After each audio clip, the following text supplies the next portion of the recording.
Nasa ano na lang, nasa 18 slides na lang siguro to. Mabilis na lang. Okay na po ba, sir? Okay. Okay. Any questions? Okay. So let us continue with our last topic, that is typewriter and typewriting identification. Nag-wonder kayo kung bakit mayroong ganito. Okay. Kasi po, yung typewriter, it also has its own characteristics and identity. Okay? Ang next slide po, sir, na pwede natin makita. So that will be seen actually sa mga defects ng typewriter. Okay? Dito tayo mag-focus sa mga defects and characteristics ng typewriter. Okay, next. Okay, when we say typewriter, it is a writing machine with a keyboard for producing letters, figures, symbols, and other resembling the printed ones. Or a machine that can reproduce printed characters or papers that can produce printed letters or figures on paper. Okay? So dati, nung wala pang computer, yung mga documents is printed with the use of a typewriter. Diba? Yan yung ginagamit doon sa mga birth certificate. Kaya, yung iba, lalong-lalo na kapag yung typewriter is lumang-luma na, hindi nililinisan, yung print din sa document is pangit na. So that actually is what is constituting the individuality of a typewriter. Okay? Yung mga characteristics is galing yan sa mga defects ng typewriter. Depende din sa kalinisan noong typeface. Depende din sa condition nito. Itong rubber na to, ang tawag dyan is P10. Okay? So itong lahat, the overall condition of the typewriter, the cleanliness of the typeface, and the condition of the platen, yan po yung nagde-determine ng characteristics ng isang typewriter. Okay? So dyan siya nakadepende. Diba? Sino yung nagka-problema dito sa ano? Sa birth certificate? Kasi yung ano daw, yung itsura ng pagkakaprint, hindi na makita na maayos yung letra. So that is a very common problem sa ano, sa birth certificate, yung issues about dyan. Eh buti na lang kung ganyan. May iyak na lang kayo kapag yung problema nyo is hindi nag-match yung pangalan ninyo doon sa birth certificate. Kasi magpapakancel kayo niya ng pangalan. Yan yung naging problema ng ano ko, classmate ko. Buti na lang, nag-appear yung problema na yun after the board exam. Kasi kung nag-appear siya before the board exam, hindi siya makakapag-file.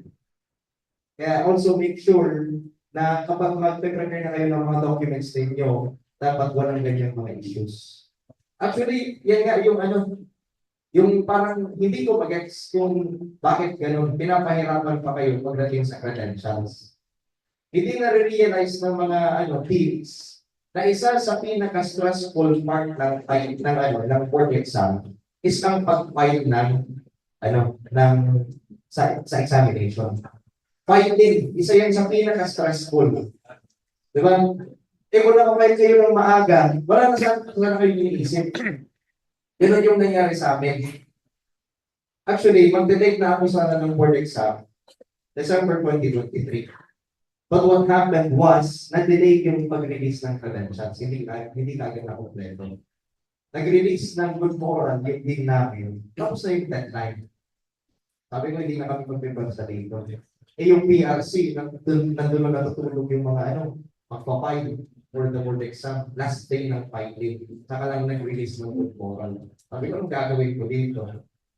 Eh yung ginawa namin is, tinanong namin yung PRC, kung yung hindi na-serve ng good moral, pwede siyang gamitin for the next filing.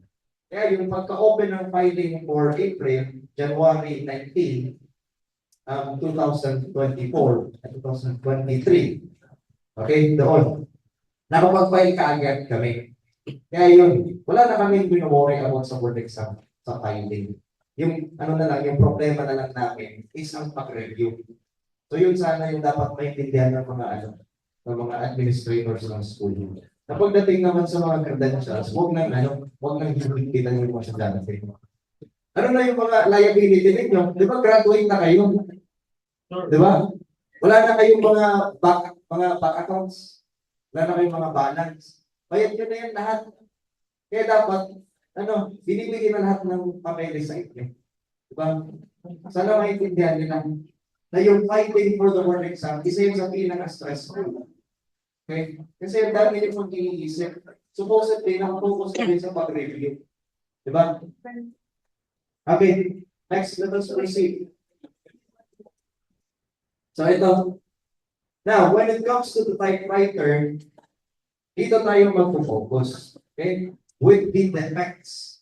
Okay? When we say defect, it is a term that describes the abnormality or maladjustment of a typewriter. Kasi po, dito natin siya makikilala sa mga tinatawag na defects. Okay?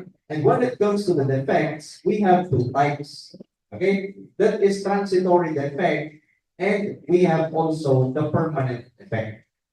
Okay? Again, dyan po galing yung tinatawag na individualization or identification ng typewriter. Diyan natin siya makikilala. Okay?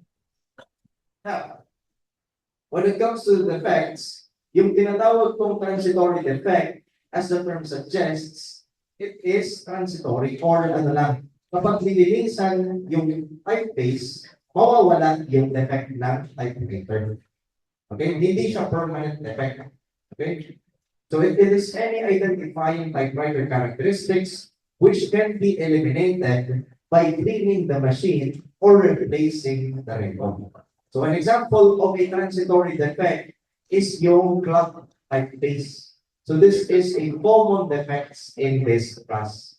Kasi kapag yung typeface is masyadong madumi, di ba napupunan niya ng dirt tapos ink. Kaya yung itsura ng mga letra kapag piniprint is masyadong makapal. Kasi nakakadamay yung dumi. Kaya kapag nilinisan si typeface, mawawala yung defect. Okay, ang tawag po dyan is a transitory defect.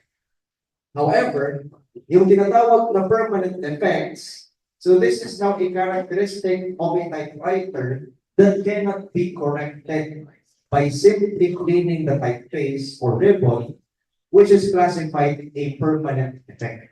Ang halimbawa po nito is the actual breakage of the typeface. Di ba, mapapansin niyo yung typewriter, yung kanyang pumapalo doon sa ribbon, nagkakabasag-basag na.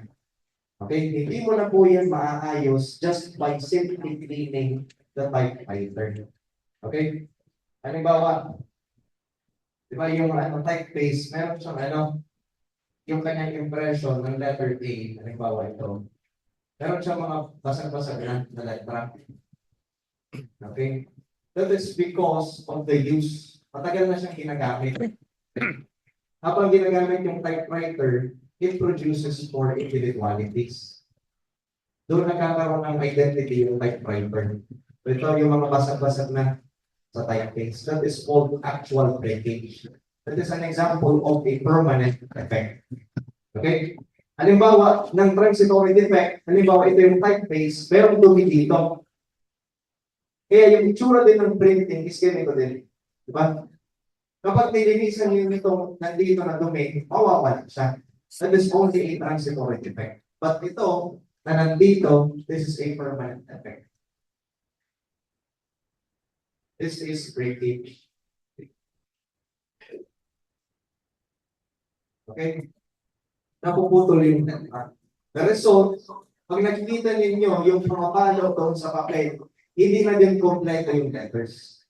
Okay? Diyan natin makikilala yung isang typewriter with this effects. So, tandaan yung dalawa. That is transitory and permanent effect. Okay? Next. Now, let us discuss the landmarks of typewriting identification. Okay? So sabi dyan, typefaces used by different types of typewriters can be deliberated on the basis of design, or differentiated on the basis of design, and have a dating significance. Diba? Iba-iba naman na classic font yung ginagamit ng typewriter. We have the so-called serif, and then the sans serif. Okay, itong dalawa. Kapag sinabing serif, ito, meron siyang ganito. This is called a serif font. Okay, kapag sinabing sans serif, ganito lang yung itsura niya. Okay? Wala siyang, ganito, yung mga linya na horizontal doon sa taas at sa baba ng letra. So, dyan natin nakikilala yung typewriter. On the overall style, doon sa klase ng typewriter. Okay? Ang iba kasi gumagamit ng serif font, ang iba naman gumagamit ng sans serif. Okay? So, that is an overall class characteristic ng typewriters. Okay? Now,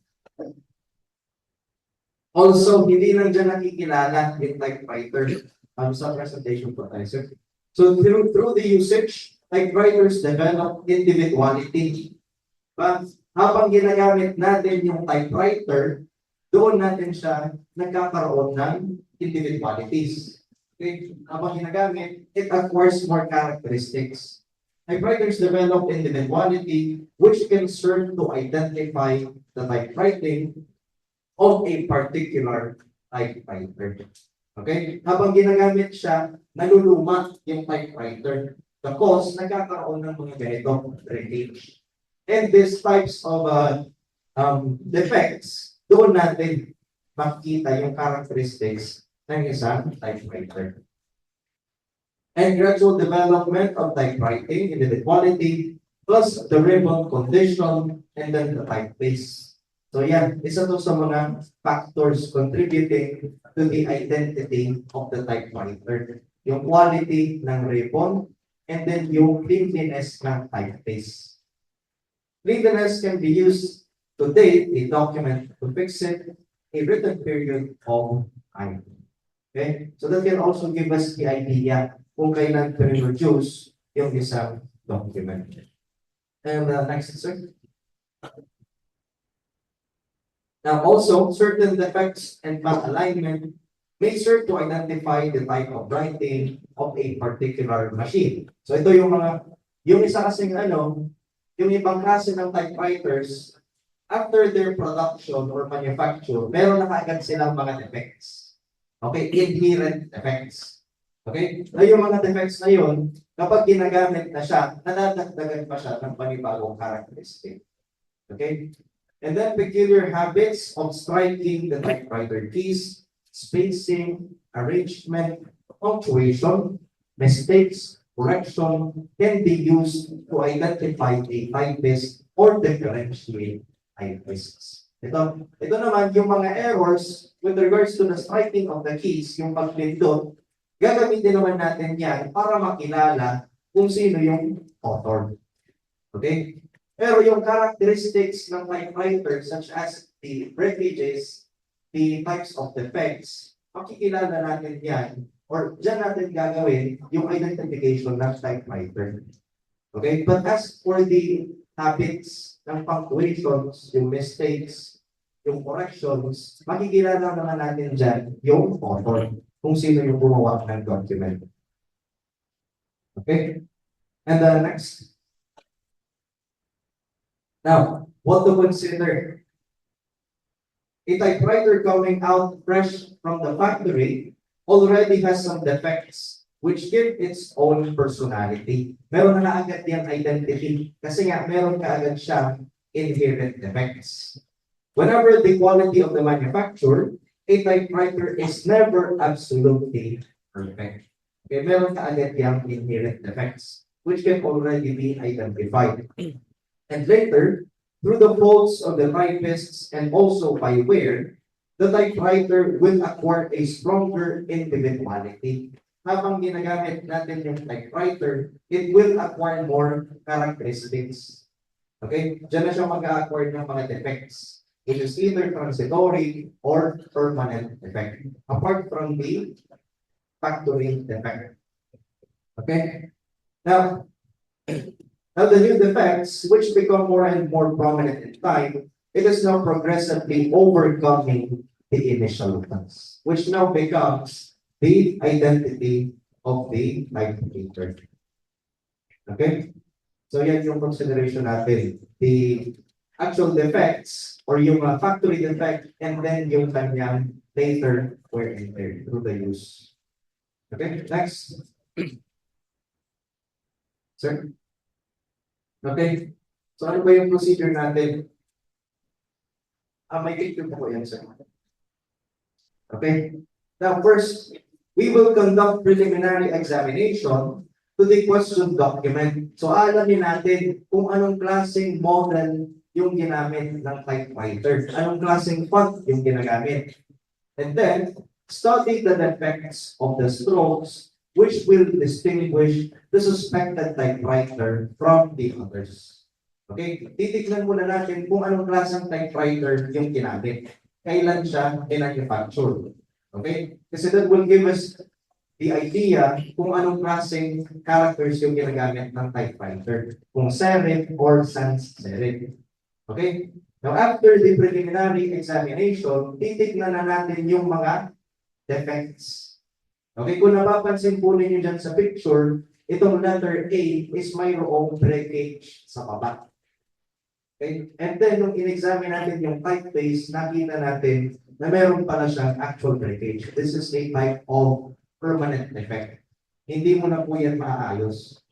That is now permanent doon sa typewriter. Okay, that is an example. Kaya ito, confirm natin na galing siya dito sa typewriter nito. Okay? So just by looking at the effects of the typewriter. Okay? So yun yung tinatawag na break or breakage, actual breakage. That is a permanent defect. Next, sir. Okay? As for the defects of the character may show a distortion on its engraving. Yun yung tinatawag na break, which is shown by an alteration of the design. Usually, hindi na siya nakukumpleto yung mga letra. And then the twist of the printing surface comes in the course of manufacturing irregular tampering gives an abnormal contraction of the metal for the bearing of the character. Again, and then the pleated becomes a local impression, more intense and more heavily. So ito naman yung mga defect ng typewriter with regards to the alignment, galing po yan sa manufacturing. Kaya nga ang tawag dyan is factory defect. Okay, that is seen kapag hindi mag-aanong nagagamit yung typewriter. Pero ito, yung mga defects for the character, makikita natin yan after the use of the typewriter, habang ginagamit na natin siya. Okay, next. Also, the positioning of the character on the type bar. So, depende din kung maganda yung kanilang pagkakalagay dyan. A poorly positioned character on the bar results on the bad portioning of the character. Kaya yung itsura ng ibang letra, parang siyang nag-lean. It's either leaning forward or leaning to the left. Okay? And then, the character will appear bent forward, backwards, or sideways. Depende sa kanilang position. Also, as for the type bar, the deformation of a type bar may modify the position of the character in connection with the patent and alter its original typing. Okay? So, nandito yan yung kanyang defects. Again, itong mga ganito, yung mga breakage, makikita natin yan dito sa mga characters na nasa engraved portion. Okay? And ito, yung mga specific known defects, next po sir, ng typewriters. Okay, pag sinabing of its speed, that this is the condition of a typeface printing which is heavier on one side or on the corner than over the remainder of its outline. Ibig sabihin, yung kapila, mas makapal yung print. Pay attention to letter N. Dito po sa example. But sa kanyang left side is mas makapal yung print. Dito po sa kabila, mas manipis yung pagkakaprint. That is called of its speed. Okay? And next, yung iba naman na characteristics, that is called rebound. So it is a defect in which the character prints a double impression. Okay, simple lang naman to, nauulit yung pagpalo ng characters. Okay, kaya nagkakaroon ng double impression. Wherein, the lighter one is slightly offset to the right or left. Okay, hindi naman siya nauulit doon sa mismong position sa papel, but nauurong siya ng kaunti, either to the right or to the left. And then twisted letters. So this is where the characters lean to the right or left due to the damage of the type bars. Okay? So it's either leaning to the left or right kapag sinabi twisted letters. That is a form of malalignment. Okay? And next. Next, sir. O ito yung itsura ng characters coming from a clouded typeface. Kapag madumi na yung typeface, di ba? Napupuno, especially in small letters, letter A and then letter E. Masyadong kumakapal kasi napupunuan siya ng dumi. Ang tawag po dyan is a cloud typeface.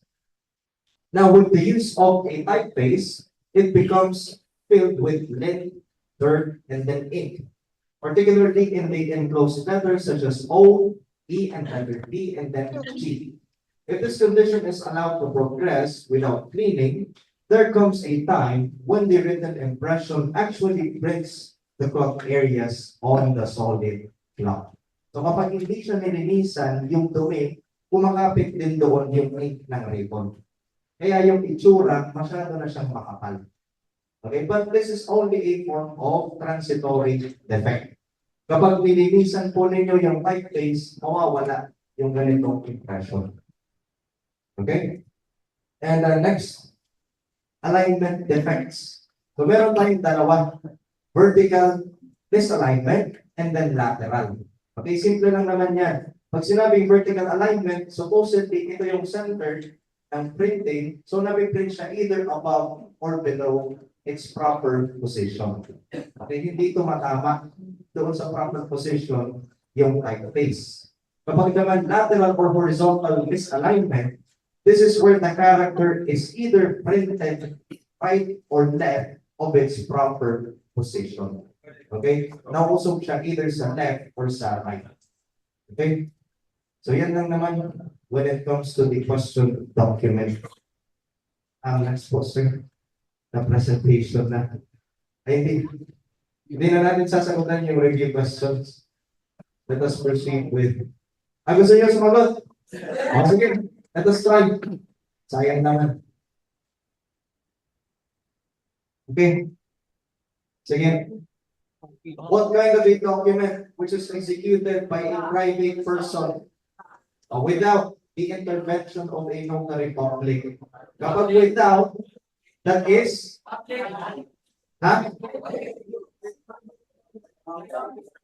Without the intervention of a notary public, that is a private document. That is everything. Okay? Kapag without the assistance of a notary public, that is private. Kapag meron, it is notarized document, that is public document. Okay. Next. What device is used to reveal indentations or impressions of a document that is unnoticed? Okay, device. Okay, that is letter. That is called letter D. Electrostatic detector apparatus. Okay, di ba? Nakita natin kung paano siya nagre-reveal ng indentations. Okay, next. A document which contains some changes either as an addition or deletion. Okay, merong idinagdag or merong ibinawas sa document. Ano na ang tawag sa kanya? That is letter A, altered document. Okay, remember, kapag mayroong binawas sa document, merong tinanggal, o merong inilagay na bago, that is now altered document. Okay? Next. Okay. Next, yung choices po, sir. A type of light examination in which the source of light is coming from one side, hitting the surface of the object at a very low angle. O ginagamit saan? Indented writing. Ano tawag dyan? Okay, that is called oblique writing examination. Letter B. Okay? So tandaan, ginagamit ito sa indented writings. Okay, next. O ganito, yung sa board exam. This is an actual board exam question. Sige, take your time.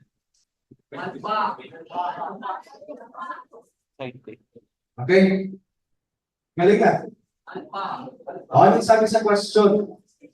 The signatures were exactly the same size and strokes compared to the other issue check. Ibig sabihin, pareho sila. Diba? Kapag walang pagbabago, kapag walang variation, that means it is forged. Kasi po, nagbabago yung sulat ng tao. Kaya yung answer dito is letter A.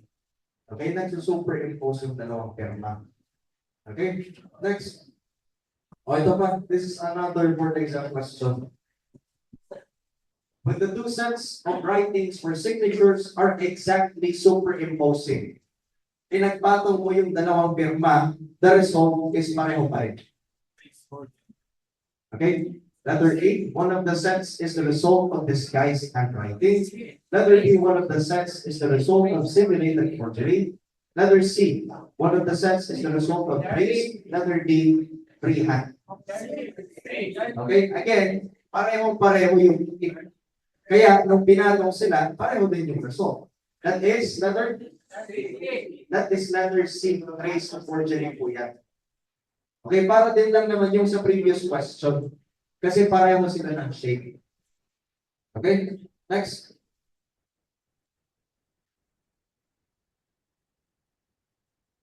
Okay, Mr. X is a construction worker who is usually drinking during his payday. One night, while under the influence of liquor, Mr. X executed a document. His condition is an obvious deterioration is observed in his writing. Such changes in his writing is known as what? Sigurado tayo? Okay. If you would imagine, anong nangyari sa kanya? Nalasing siya. Kapag nawala yung kanyang intoxication, ano mangyayari sa kanyang writing habits? Babalik lang naman. Okay? So that is only a transitory change. Okay? That is letter C. Next. Another board exam question. Anong hinihingi? Is it an printed document or a signature? Okay, yun yung unang tanong nyo dyan. I-identify nyo maagad kung firma or unprinted. Okay? The answer is 10. When it comes to signatures, mas maraming standards mas mabuti. Okay? So tandaan. Kapag naman unprinted, you answer 5. Okay? Next. Okay, next. What type of secret forgery is made when the writer exerts no effort to effect the resemblance or facsimile between the forged and genuine signature? There is no attempt to copy. Okay, that is called simple forgery. Next. What form of an illegible form of writing, which is characterized by partially visible impressions appearing underneath the original writing? Yung mga bumabakat na sulat. Anong tawag doon? That is indented writing. Letter C. Okay, that is letter C. Next. Okay. The following are characteristics of forgery except one. Lahat ng yan is a characteristic of a forgery except one. Pwera sa isa. Okay? Siyempre, kapag may variation, that is a genuine writing. Diba? This is a sign of variation. So the answer is letter A. Okay? Ito kasi, this is a sign of forgery. Ito po, this is a sign of genuineness. Next. A kind of erasure, which is made by using a rubber eraser, sharp knife, razor blade, or picking instrument. Okay? That is letter A, mechanical erasure. Ano pa yung ibang tawag dyan? That is also called abrasive erasure. Okay, next. The following are documents except. Oh, sige, hanapin ninyo. Okay, remember that when it comes to public documents, any notarized document is a public document. Well, isa. That is letter C, last will and testament. Hindi po siya considered as a public document. Okay, next. Napakadali lang yan. Nandiyan na yung sagot, oh. Made at the request of an investigator. That is called letter C, requested standard. Next.